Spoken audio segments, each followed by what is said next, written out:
are tired.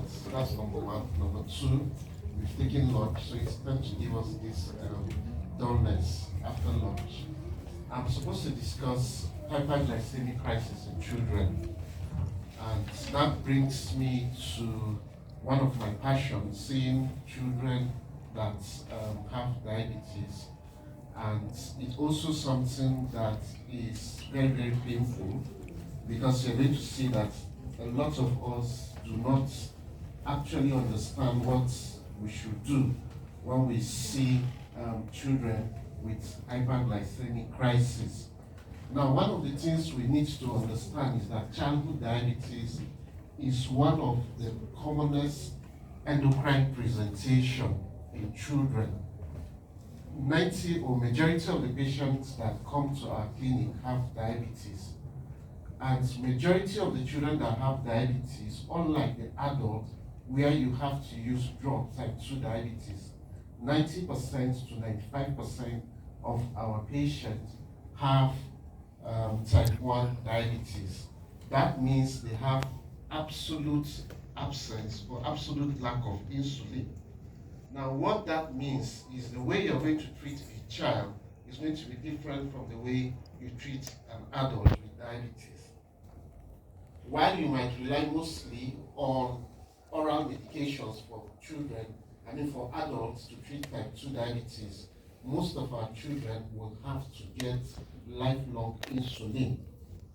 However, in sub-Saharan Africa, including Nigeria, you tend to have crisis of management because of lack of information across the health workers.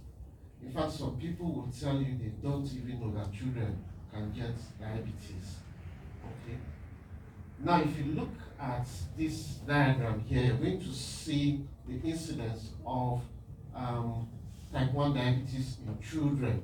The data is not very robust, because you can see where there are green markers there, numbers. That's where you have real-time studies on incidence. Majority of countries in Africa don't have. And if you look at the diagram, majority or the high incidence are found in North Africa, who are most of them are Arabs. They have the Arabs gene. Now, that tells you a lot again that type 1 diabetes is something that has genetic predisposition. If you come down to after the equatorial equator, you're going to see that the incidence drops and then picks up again when you get to South Africa, where there's a mixed race. Among the real African population, you're going to see that Tanzania has one of the highest incidence. And the simple reason is because there are a bit of mixed race with other mixed race in Tanzania. Now, if you come to Nigeria down, you're going to see that it's a very dangerous autoimmune problem. The simple reason is because most children with type 1 diabetes in our environment actually die.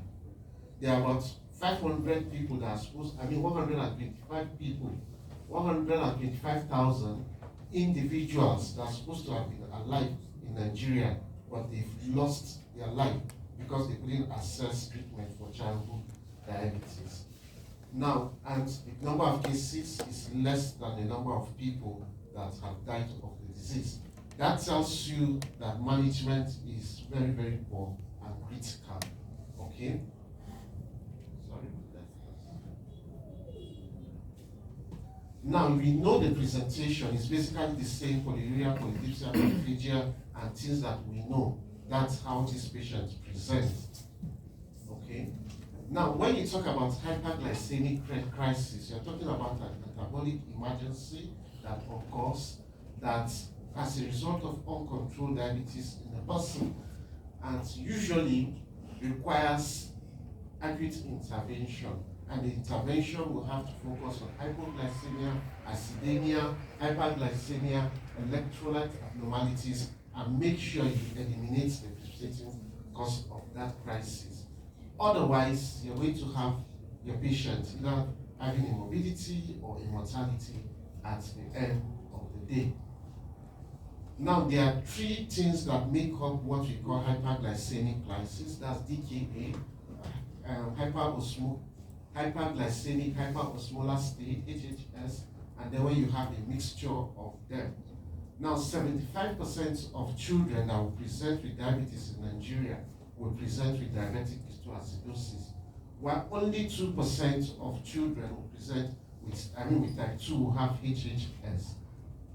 Mixed crisis is rare, but the management is more towards DKA because there is already insulin deficiency when you look at what is there. One of the things you need to understand is that if you check the data, the literature for any study on type 2 diabetes in children, you're not going to get. What you get is case reports. That tells you that the incidence of type 2 diabetes is what? Is very, very what? Rare. Because it is linked to childhood obesity, which is not common.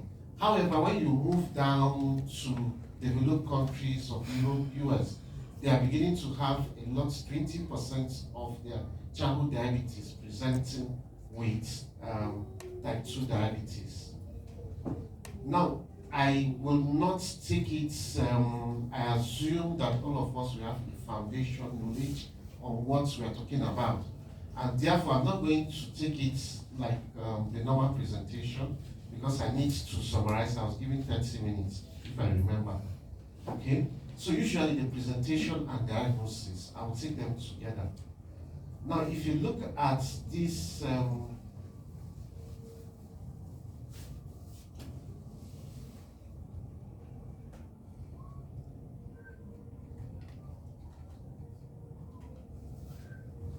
if you look at this diagram, what you're going to see are different children presenting to, I collected them from our platform where we post children that present with diabetes in Nigeria. Okay? So you're going to see different different presentation of type 1 diabetes in children. Now, one of this child, you will see she can sit and you can see her being well nourished. Let me put it. The last patient there, the first patient, this one, you would think that the patient has what? HIV. Okay? I had a similar patient that presented to us like that, very cachectic, but it was childhood diabetes. And then this one presented rapidly and is in the intensive care unit. What I'm saying is that children with diabetes can present as anything. You would think it's cerebral malaria, you would think it's meningitis, you would think it's HIV, you would think it's any other thing that the child has because of the wide spectrum of presentation. And sometimes you even think it's tuberculosis. But irrespective of the presentation, the doctor needs to be conscious that childhood diabetes is possible in any child presenting. Some of them, because we are not too conscious of the fact that children can present with diabetes, we do not ask whether they are having polyuria, polydipsia, and many facilities don't have access to glucometers to be able to check the sugar of patient. But I know there are a few things we can do. Now, so DKA in Nigeria, as I said, and many other countries remain the commonest presentation of children with newly diagnosed diabetes. If you look at, you're going to see that only 26 to 67% in Europe, 25% in US, and then 32.9% present with DKA during first onset. But however, we are getting to almost 100% in Nigeria.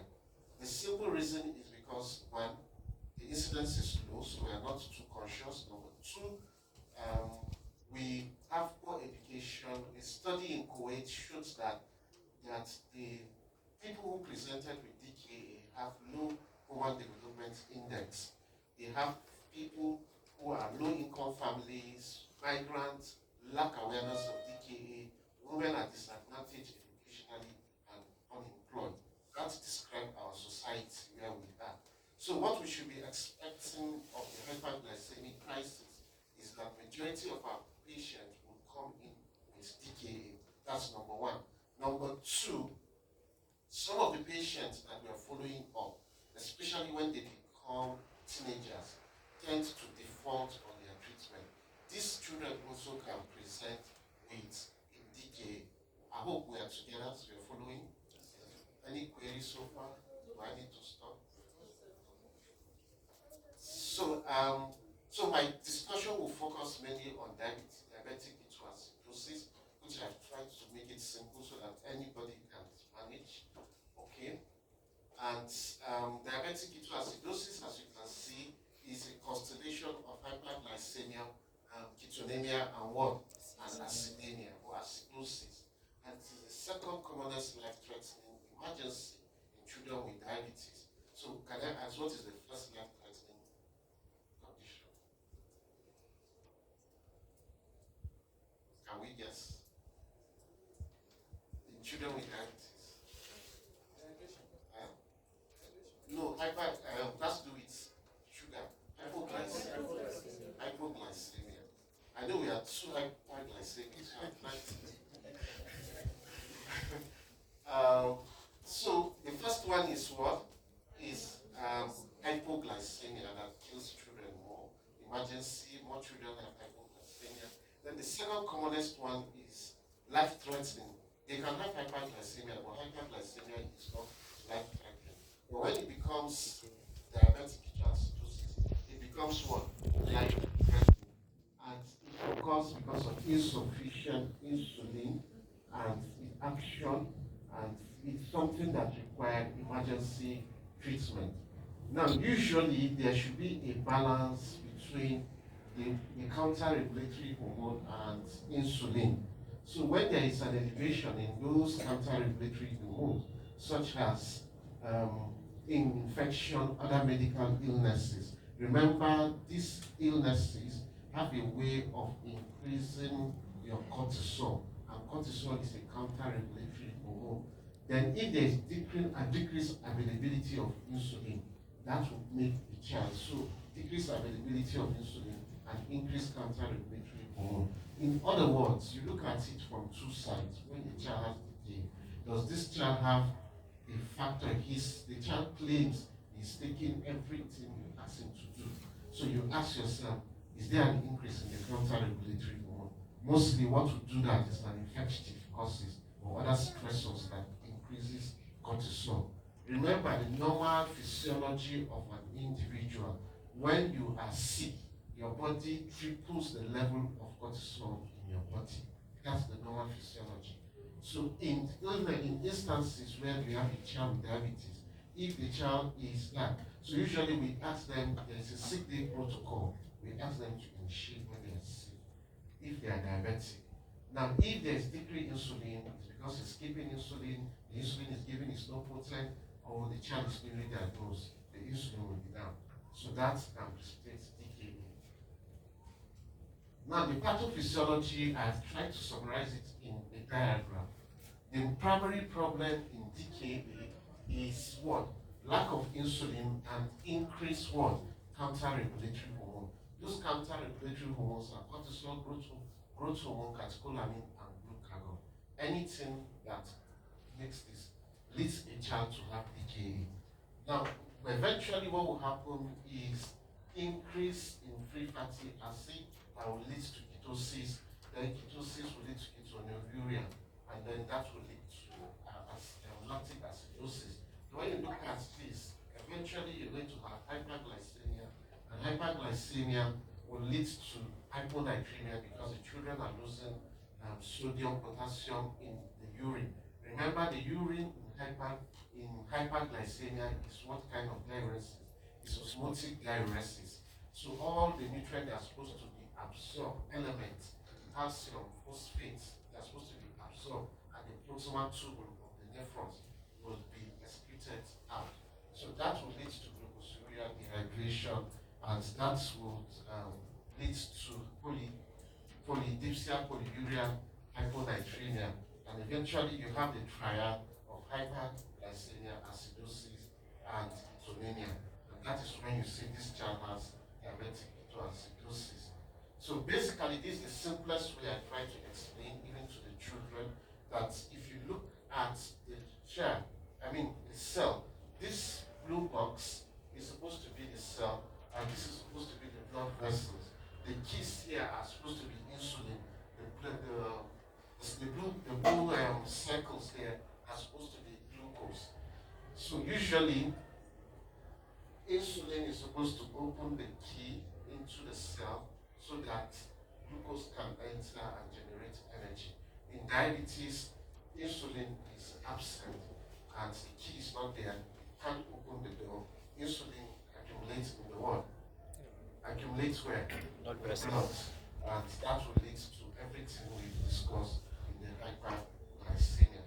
One of the things you should always remember, I've seen that happen in real life as a resident, and I've seen it happen severally. Okay? Sorry to my Oga Akintayo. Okay? We had this child that came into EPU. Okay, maybe it was a mixture of all of us, pediatricians and surgeons. Okay? Child came into EPU with complaint of abdominal pain, touch vomiting, and abdominal distension. Touch there was tenderness. What would be the first thing you think about? Acute abdomen, is that not so? So they saw and this refers to casualty. Okay, then we used to send the patient to casualty. The person that saw felt acute peritonitis, send the patient to casualty. The pediatric surgeons took over and started rushing. You know their protocol now. You give dextrosaline. The pediatric surgeon that was managing discovered that the more he rehydrates, what should happen if you are rehydrating? The patient should get better. Is that not so? He discovered the patient was going down there. And that was when he checked the sugar and he discovered it was unrecordably high. Checked the urine and discovered it was ketones in the urine. He referred back to EPU, and as the patient was coming to EPU, the patient was dying. Okay, the reason the patient had with the person thought is because of nausea, vomiting, abdominal pain, which are caused by ketones. So a child that has abdominal pain, abdominal vomiting, don't always think it is an acute abdomen. It can be DKA. And because of ketones, okay, that can cause that. Now, I tried as much as possible to relate that if you have elevated blood glucose dehydration, altered electrolyte, metabolic acidosis, and ketones, these are the symptoms you expect to see in these children that have DKA. Okay? So usually for you to make a diagnosis, you look at clinical history, we know what it is in history, we look at clinical signs, dehydration, cosmal bleeding, fruity bread, which is difficult, lethargy, drowsiness. Biochemical is what we rely mostly on. You should make sure the sugar is more like 11 minimum. You should make sure that the bicarbonate, which is we can easily do it, is less than 18. Even though recent protocols are suggesting less than 15. We should make sure we have evidence of ketones. Then there are some supportive investigations we can do for this patient. Now these are so usually you can either do a blood ketone or a urinalysis. However, we don't have access to blood ketones, so we rely on, if you can get ketonemia less than 3+6, hyperglycemia less than 11 millimole, and then acidosis is the factor that determines the severity of DKA. So you can have mild, moderate, and severe, depending on the degree of what acidosis that the child has. So these are the breakdown of the factor. So how do you manage DKA patient? If you have a child that you think has DKA, the first thing you have to do is to resuscitate the child. Now the simple reason is because most of them will present in what? In shock, okay? So you need to obtain ABCD of just the normal resuscitative method as we are taught in pediatric basic life support or pediatric advanced life support, okay? And then we do the ABCD of resuscitation, obtain vital signs, insert IV line, and start IV fluid, and then we take a detailed history, okay? Then you assess the severity of DKA, and if you have things like high serum urea and low pH severe, that indicates severity and severe dehydration, and you give oxygen to patient with circulatory impairment if the case needs, and then you assess the level of consciousness. One of the things you need to monitor in a child with DKA is the degree of what? The level of potassium, hypokalemia, hyperkalemia, or normokalemia. If you are not able to get, what do you call it now? E and U immediately at the onset of the treatment. You can do, unfortunately, we have both as a challenge in EPU. Basically, what we try to do is, if you don't have your A and U, the child should, you can put those monitors, ECG monitors, and look for these changes in the ECG that will suggest either hypokalemia, hyperkalemia, or normokalemia. Now, well, these slides I wrote for a wider audience that had both doctors and primary health care. So that's why you have some things refer to the best available site of care whenever possible. But whoever you are as a health worker, whether you're a surgeon, whether you are whatever, the first thing is you must be able to work, resuscitate and stabilize the patient. That is the first thing we need to do. Okay? Then we have basic principles for management children with DKA.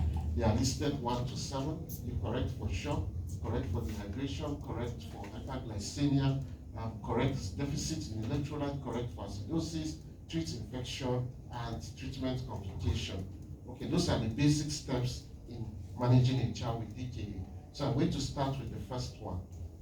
Okay, you know what you need to do, give 20 mils plus anti-shock per kg to improve perfusion. However, you need to be very careful with fluids because this is DKA, okay, this is DKA and 10 mils per kg per hour. Okay, some people say you should give lower grade, like the British protocol, 10 mils per kg, then the American protocol, 20 mils per kg, because you are trying to prevent cerebral edema. So you have to be very cautious. Cerebral edema, you have to be very careful with that. I'm not going to go into the details of how you go about 20 kg child with clinical features of shock and blah blah blah. What do you do? Okay, airway, suction, breathing, circulation, set IV line, and you give him normal saline. And this is the amount of fluids you're supposed to give for this child. Okay. Then the next thing is most patients with DKA are dehydrated. But if you are not able to set an IV line, assuming you're in a rural place, that's why you have ORS NG2 option available for you. But for us as doctors in the city, we can't immediately start with normal saline. That we calculate the level of dehydration. If it is mild, you correct for mild dehydration. If it is moderate, you correct for moderate. If it is severe, you correct for severe dehydration. Because the patient presenting with DKA will have variable presentation of dehydration. Previously, we are asked, if you can't assess, then you assume that the child has what? Severe dehydration, 10% dehydration. But if you're a pediatrician, you'll be able to know that this patient has mild, moderate, or severe. You replace the fluid appropriately.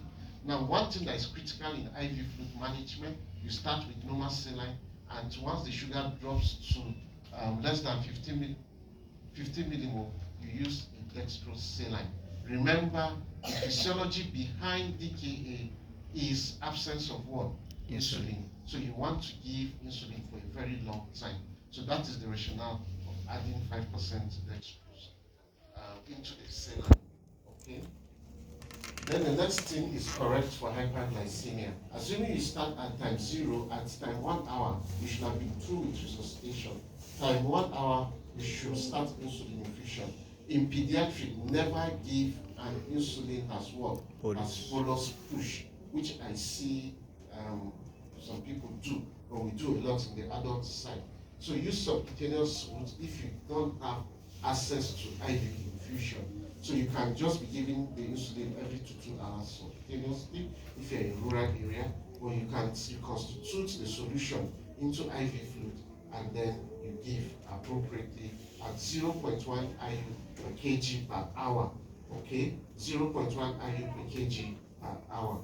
Then the next thing, if you're using subcutaneous, of course, you can use 0.2 IU per kg every 2 hours. That will suffice. Sometimes we do that even in our EPU when I'm not too sure of whether they can monitor the way I want. I ask them to use the subcutaneous. And studies have shown that if you use subcutaneous, you attain the same result, less mortality and morbidity. So it is something that is well acceptable. Then the next thing you want to correct is potassium. Potassium is very, very critical. Remember osmotic diary, potassium is there. There is acidosis, so there is a shift in potassium from the intracellular to what? To the extracellular compartment. So one of the critical things you have to do is to replace potassium. In fact, some guidelines will say, irrespective of your potassium level, if you can't get potassium acid immediately, irrespective of the potassium level, as long as you've started dehydrating and the child is making what? Urine, you should start potassium. And the amount of potassium to add is 40 millimoles per liter. And you continue till you're able to get your U and E. Okay? I mean, these just examples I have here. Bicarbonate. Okay, I'll tell you a story. I walked into EPU one day. I met the consultant in charge of EPU, senior child. Okay, some years back, senior child, and she was like, "Hey, Dr. Abok, this child presented with DK, and she had sodium bicarbonate with her." Okay, I said, "Don't give." Okay, I turned to leave. Of course, she was managing her patient. I turned to leave, and I left. It's like a senior consultant that came and told her to give. The next time I saw the patient was dead.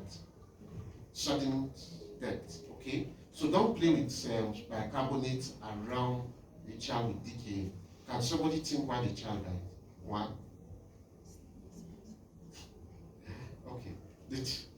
I won't call you again. Why did the child die? It's simple.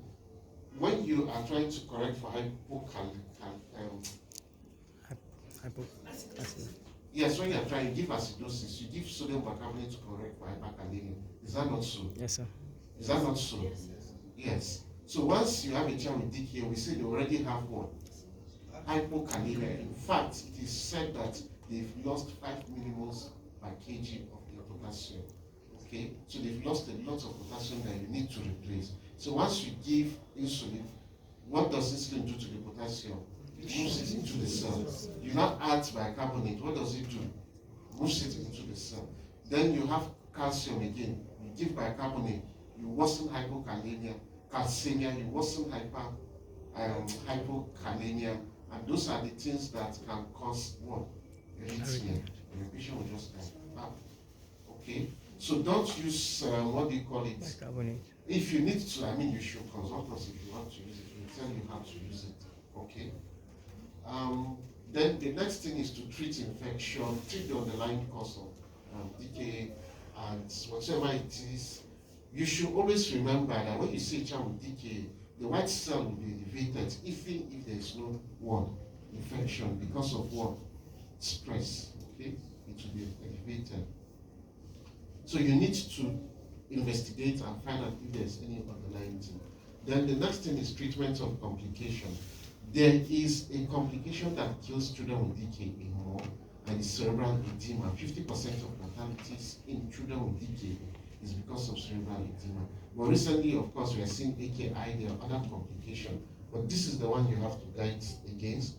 All you need to do is to monitor the level of consciousness. If you discover convulsion or unconsciousness, the child that is getting confused, you should start thinking of what? Cerebral edema, and you should be able to make a diagnostic. And the diagnostic is basically clinical. You don't have to do a CT scan before you say the child has cerebral edema. And so for every child with DKA, you should make sure you have hypertonic saline, you should have monitor by the table. Okay? Monitoring, again, one of the things you should know that is critical to treating that patient is monitoring of the child. And the monitoring, you divide them into two: clinical monitoring and laboratory monitoring. For the laboratory monitoring, for the clinical monitoring, you monitor Glasgow Coma score every 30 minutes, you monitor heart rate, pulse rate, you monitor urine output, you monitor, those are basically what you monitor for the child. Then for the laboratory monitoring, every 1 hour you check random blood sugar, every 3 to 4 hours you do a U and E with the bicarbonate and creatinine, and then you should also do 4-hourly ketones also to be able to check if you're ketone, because that is very crucial in the management. Now, the only time you will say that a child has gone out of DKA is when the child has clinically improved and when, let me give you the options. Okay, let me make it small interactive. What will you use as a criteria to say? Remember, we said there are three cardinal things, is that not so? Hyperglycemia, acidosis, and ketonemia. So which one will you look out for before you say this child must be normal, before you say this child has start of decay? Just, sorry, acidosis. Thank you. Okay, so acidosis, then we say that. This is a monitoring chart, I think it's from, I don't know, maybe Sudan or somewhere. So that's the age, the weight, the center, and the date, then everything I've said is in the monitoring chart. It's very, very important and key to management of the child. Okay? So one of the things we spoke about is, I know there was no time, so there was no way I'll talk about DKA and still talk about HHS. So what I did, I just brought out the silent difference in them. So number one, acidosis, hyperglycemia, ketonemia. In HHS, you have extreme hyperglycemia greater than 33 millimoles.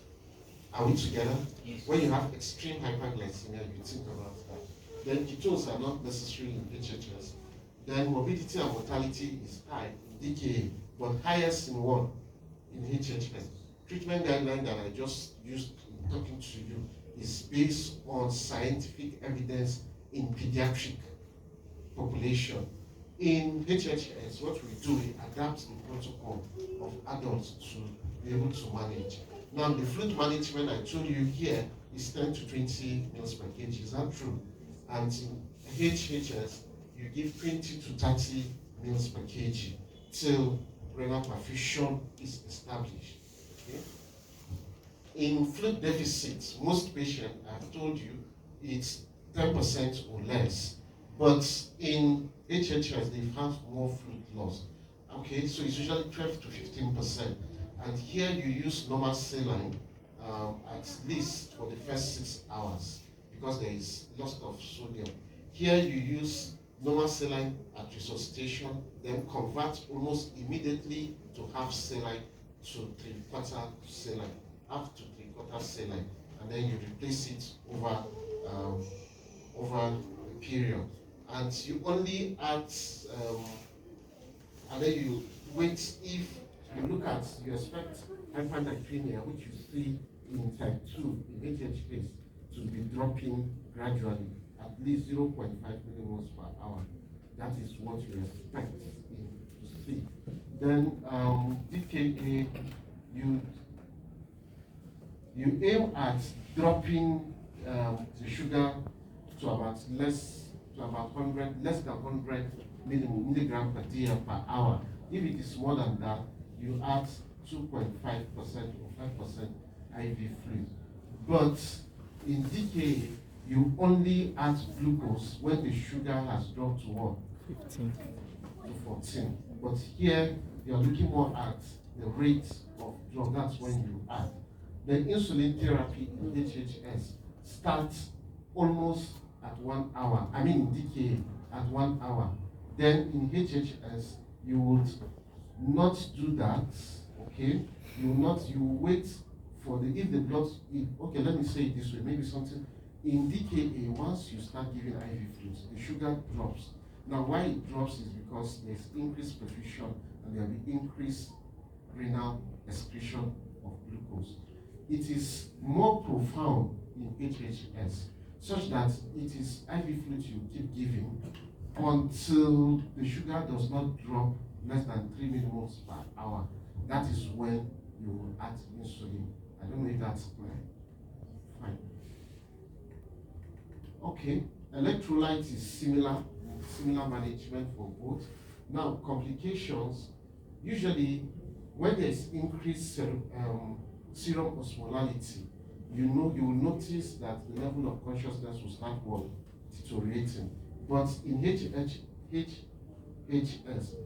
children with HHS, even when the serum osmolality goes very high, you still see them, they are very, very conscious. Okay, they don't have that. In fact, it's said if you see your type 2 diabetic child going into unconsciousness, it might not be related to what? to the diabetes. It might be other causes, look for it.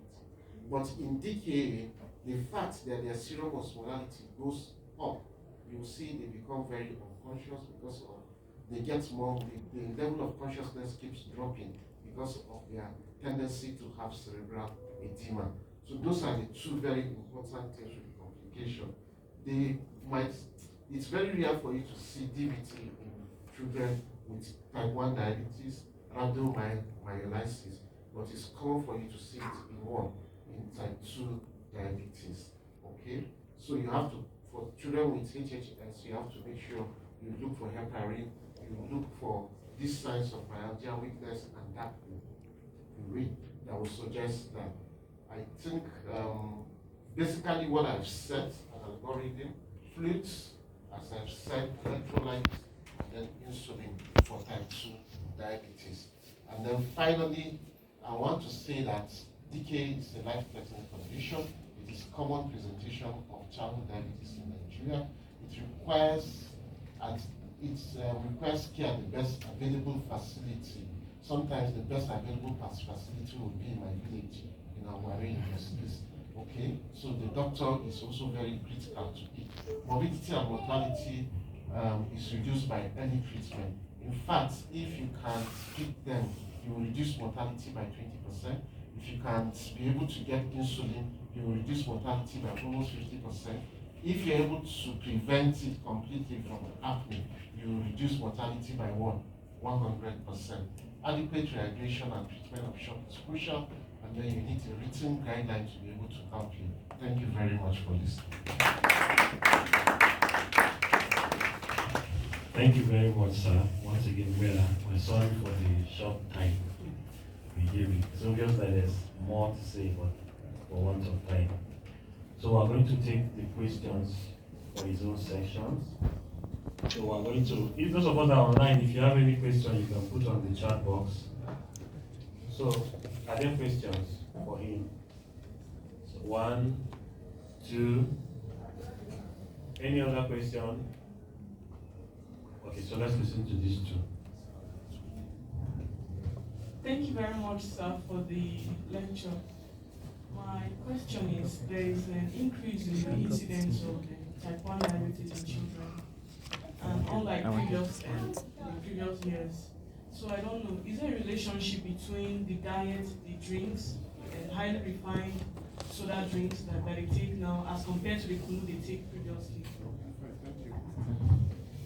So I can combine the questions. Yeah. Thank you, sir, for this lecture. I remember those early days of residency when somebody once managed a child who had meningitis. We were querying meningitis. It was when we were reviewing the mortality, we realized that somebody didn't pay attention to the urinalysis. So obviously the child had a DKA. My question is, if in your practice you have seen children with type 2 diabetes and now you were able to successfully differentiate that this child has type 2 and not type 1? Okay, so sorry, is there any on the? Okay, there's none. So basically, for your question, I think it's similar.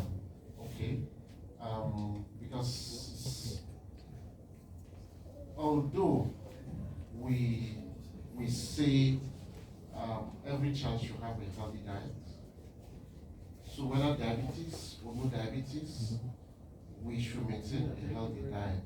Okay? The etiology of type 1 and type 2, there are two different factors. The etiology of type 2 is what you listed. However, the etiology of type 1 is basically autoimmune. Okay? That is thought to be triggered some few viruses and so many other factors. But it is more genetic. But we know that for every gene that is abnormal, the gene doesn't just manifest itself, it is the environment, as they say, that triggers the one, that triggers the gun. Okay? Fine. So mostly, the environment also has a role. But for every child, we advise that. So that's one perspective to look at it. While for type 2 diabetes, the major factors that are responsible for it are one, any unhealthy lifestyle that would lead to a tendency towards childhood obesity. And basically, they include things like one, sedentary lifestyle, secondly, diet, and then thirdly, physical activity. Okay, decreased physical activity. So it's more like a tripod of those factors that will cause the increased risk to type 2 diabetes. One thing you should know also is that type 2 diabetes is more of an insulin resistant state, that people are still trying to understand whether the receptors have a problem. Okay, what is the real problem with the receptor? But largely type 2 diabetes is as a result of all the factors you've listed. So that's why I said your question is similar to my patient. Then the type 2 diabetes, yes. Unfortunately, we don't do that. For you to say a child has type 1 diabetes, the one thing is to diagnose diabetes, is another thing to say, okay, this is the class of diabetes. For you to be able to say this is the class of diabetes, you need to be able to do auto-antibodies against the antigens that are producing, that cause the auto-destruction of the beta cell. So basically, classically, what you want to do is to do auto-antibodies against ICA, that's intracellular cytoplasmic reticulum, against zinc 8, and against other antigens or other proteins on the islet cell, or even islet cell auto-antibodies.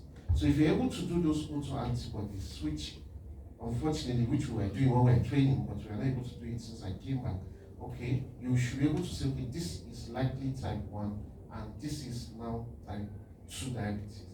Recently, in the WHO classification, they've decided to look at, okay, there are type 1 diabetes, those with auto-antibodies, and those without auto-antibodies.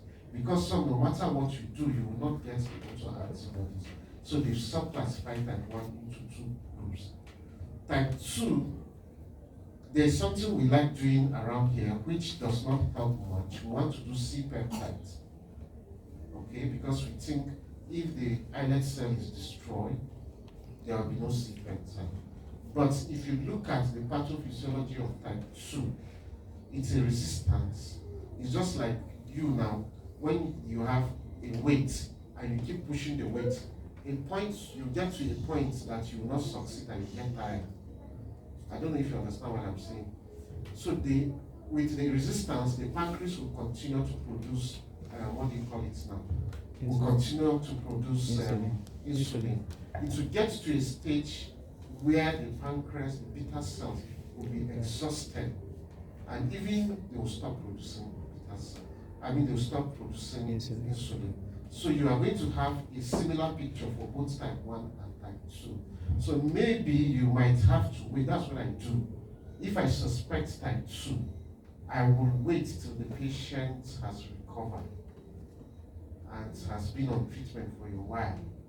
Then, by then I expect that the exogenous insulin I'm giving will have allowed the beta cell to rest. And if there's anything, it should show. But you have to also remember honeymoon in type 1.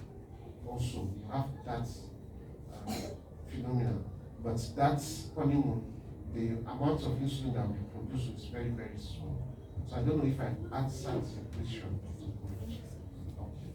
Without anything, thank you very much. Thank you very much. Thank you very much, sir, for such a wonderful presentation. So with that, we have come to the end of our presentations today. I hope it was, we're blessed. Yeah. So, I don't know, I will just, couple of announcements. So, maybe when the chairman comes up, because the secretary is not here, we will do some couple of announcements. Okay, we'll call on Assistant Secretary for announcement. then you will call the chairman to just close us. Thank you. Good afternoon, everyone. Thank you for staying this far and to the end of the meeting. I think the three most important announcements that we should note is that next month's meeting will be a special meeting. We have an influx of doctors into town. Some were far away from town, some of course were around due to the recent employment in youth, and then we have new house officers also coming in to do rotations. So the meeting would largely focus on them, just something to pull our doctors together to close to CMD, so that the interaction will be much more closer. So it's kind of a welcome to doctors that have been around but have not really been welcomed into CMD. I know some house officers are almost on their way going out, but still they will be included alongside the new residents that have been employed in majorly youth and other hospitals around. The second important announcement is the 6th Joint National Conference is coming up in August 28th to 31st. Please, if you have not registered, do well to register. Even if you have not paid yet, just register so that the statistics will add up. And then if you're not going and you have means, you can send your support to the national to help in organizing and executing the conference. There's a lot of money needed to execute the conference. So whether you're going or not, you can do well to send your financial support. And if you can, it's over in Karu, Abuja Way, Expressway. The late registration has been shifted from the end of last Monday, 1st, to the 30th of June. So that's a large window open. So there's no extra charge, just the registration fee as it is on the page. Then the last is a rural conference that is coming up just after the conference. It will be in October, right? Yeah, in October. So please mark your calendars and start preparing for the rural conference. And sorry, outreach. Okay, how did I forget? Along with the July meeting, please, aside from the welcome, we are in a transition phase. For those of us that have seen the Google Forms, taking nominations for new scholarship. So CMDA Plateau, CMDA generally, I mean, in the whole country is going through transition. So ours will be this July. So we have election coming up during the next CMDA breakfast meeting. So if you've not filled the Google Forms for the doctors now, please do well to fill it.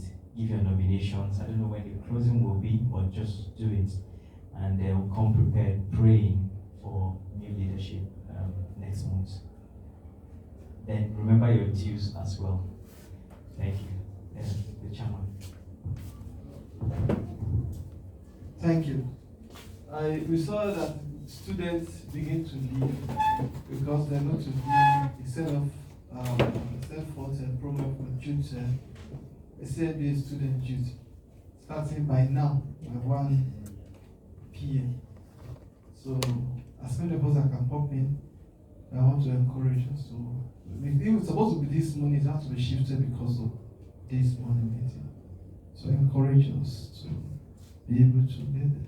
And being Brennan, they're going to be induction when? 14th?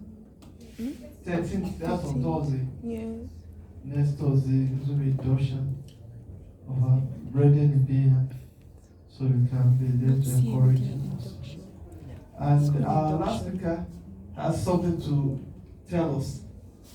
Sorry, I forgot to tell you that we have this program, Changing Diabetes in Children, going on in June at the moment, where children with diabetes can access insulin and care for free. Okay, it's been going on for a while. So, because I think most of us here are from different centers, so if you have any child with diabetes, you can, if you don't want to refer us, but at least they can access care free. So kindly, you can send them to us, they can access the care, you can give them some level of care, and then send the patient to follow up with you, and then we can co-manage the patient. I should end. Thank you. Okay. This is something